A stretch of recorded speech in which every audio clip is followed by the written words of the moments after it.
BNP এবং জামায়াতের মধ্যে সম্পর্কের টানাপোড়েন এখন স্পষ্ট হয়ে উঠেছে, বিশেষ করে জাতীয় ও স্থানীয় নির্বাচনের সময় নির্ধারণ এবং সংসদে আনুপাতিক প্রতিনিধিত্ব ব্যবস্থা নিয়ে মতবিরোধের কারণে।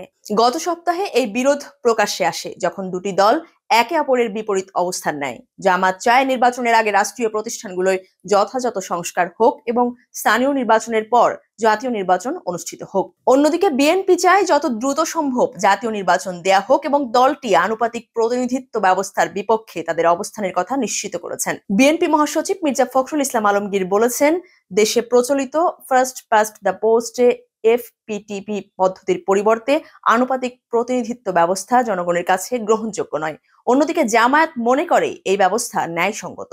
এফপিটিপি এমন এক পদ্ধতি যেখানে ভোটাররা নিজেদের পছন্দের একজন মাত্র প্রার্থীকে ভোট দিতে পারেন এবং যে প্রার্থী সবচেয়ে বেশি ভোট পান সেই প্রার্থী জয়ী হন। নির্বাচন সংস্কার কমিশন সংসদের উচ্চকক্ষে আনুপাতিক প্রতিনিধিত্ব চালুর প্রস্তাব দিলেও রাজনৈতিক দলগুলোর মধ্যে এ নিয়ে মতবিরোধ রয়েছে।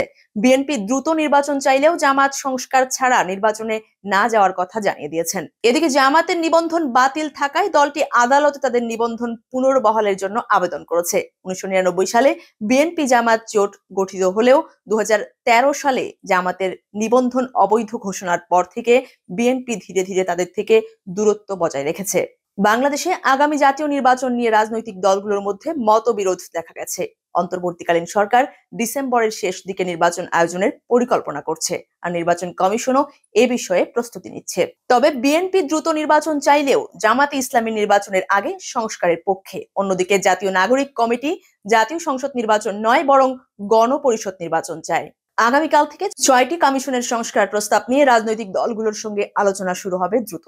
এই আলোচনার মাধ্যমে একটি সমঝোতায় পৌঁছানো যাবে বলে আশা করা হচ্ছে।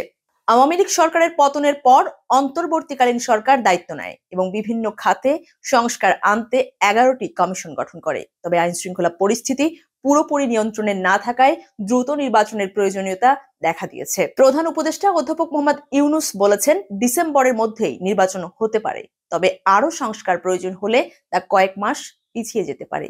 বিএনপি দ্রুত নির্বাচন চাইলেও জামাত আগে সংস্কারের পক্ষে। আওয়ামী লীগের নির্বাচনে অংশগ্রহণ অনিশ্চিত, কারণ তাদের নিষিদ্ধ করার দাবি উঠেছে।